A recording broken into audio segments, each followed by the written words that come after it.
Nabi SAW berupaya untuk mendakwahkan Islam, mencari lokasi karena Mekah tidak lagi kondusif, tidak bisa menerima Islam, akan naik ke Taif, jalan kaki Pak, jalan kaki dari lebih dari 70 km, jalan kaki naik gunung bersama dengan putra angkatnya Zaid bin Harithah, hanya berjalan kaki. Boleh dicoba, kalau mau belajar sejarah tolong dicoba Pak, jalan kaki 70 kilo. Baik, yang kita bayangkan begitu sampai tempat kan minum air es yang dingin ya kan, istirahat, tiduran, selonjoran, itu kita bayangannya. Nabi sampai di Taif dilempari batu Pak, dilempari batu. Subhanallah, Nabi berdakwah di masyarakatnya dilempari, sampai Allah melihat nabinya perlu untuk ditawari agar diazab masyarakat Taif. Tapi kelapangan hati Nabi Shallallahu Alaihi Wasallam telah teruji Pak. Inilah orang yang lapang, Nabi teladan kita itu orang yang lapang Pak. Jadi kalau ada orang hatinya sempit, susah memaafkan, itu memang bukan umat Muhammad SAW. Umat Nabi Muhammad itu umat yang sangat lapang hatinya. Kalau bicara pemaafan, tanya Rasul SAW Pak. Sudah jauh-jauh jalan dilempari, malaikat dua datang menawarkan, aku timpakan gunung sesuai dengan perintah Allah Subhanahu Wa Taala, kalau kau izinkan Muhammad. Kata Nabi, tidak lah. Kata Nabi Muhammad SAW, innahum qaumul la ya'lamun wa arju an yakhruja min aslabihim man ya'budullaha wahdah. Kata Nabi, tidak, mereka umat yang tidak tahu. Kalau tahu saya tidak begini, kalau saya tahu saya Nabi, mereka tidak perlakukan saya dengan cara ini. Mereka tidak tahu, justru saya berharap kelak lahir dari tulang sulbi mereka generasi yang beribadah pada Allah Subhanahu Wa Taala. Dalam hal yang lebih penting dari itu, lebih besar daripada itu adalah ketika Rasulullah Shallallahu Alaihi Wasallam diberikan anugerah Allah Subhanahu Wa Taala fatham mubina, inna fatahna laka fatham mubina.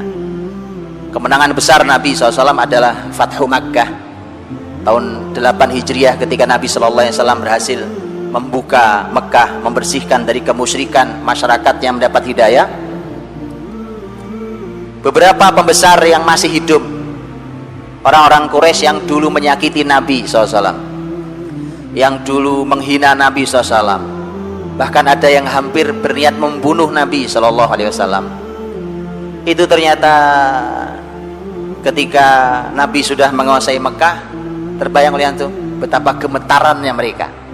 Apalagi Nabi masuk Mekah itu, Nabi sempat mengumumkan orang-orang yang halal darahnya walaupun sedang bersembunyi di balik kiswah Ka'bah. Disebutkan nama-namanya, termasuk yang dihalalkan darahnya adalah Ikrimah, putranya Abu Jahal. Itu anak sama bapak sama, satu setel itu Pak. Tapi subhanallah, Ikrimah nanti menjadi muslim yang mukmin yang sejati. Ikrimah lari Pak, lari dari Mekah karena dia takut. Yang jelas, bayangkan betapa ketakutannya para pembesar Quraisy saat itu. Orang-orang yang dulu jahatnya luar biasa. Sudah ketakutan seperti itu, mereka sudah tidak punya kekuatan melawan. Dikumpulkan di samping Ka'bah. Nabi naik ke pintu Ka'bah, di depannya pembesar-pembesar yang kumpul sedang gemetaran. Lihat cara bertanyanya, tambah membuat gemetaran. Mata dhunnun an yuf'ala bikum, menurut kalian mau saya apakan kalian? Orang sudah gemetaran digitukan, atau bayangkan itu bagus tidak buang air kecil di tempat itu Pak. Mata dhunnun an yuf'ala bikum. Akhirnya mereka ya tidak punya kalimat kecuali akhun karim, ibnu akhin karim, engkau kan saudara kami yang baik, kamu juga anaknya saudara kami yang baik. Orang kalah itu Pak, itu bahasa orang kalah ya. Dulu sombongnya luar biasa. Lihat kalimat Rasul SAW, al-yaum aqul kama qala Yusuf li ikhwati. Hari ini aku mau berkata seperti Yusuf berkata pada saudara-saudaranya. Apa yang dikatakan Yusuf pada saudara-saudaranya? Yusuf berkata, la tathriba alaikumul yaum yaghfirullahu lakum wa huwa arhamur rahimin.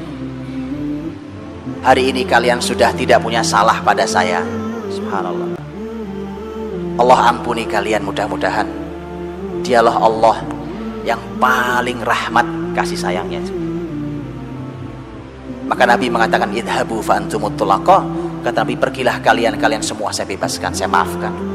Para ulama mengatakan inilah pemaafan yang paling besar, karena Nabi SAW mampu memaafkan saat Nabi mampu membalas. itu pemaafan yang paling besar.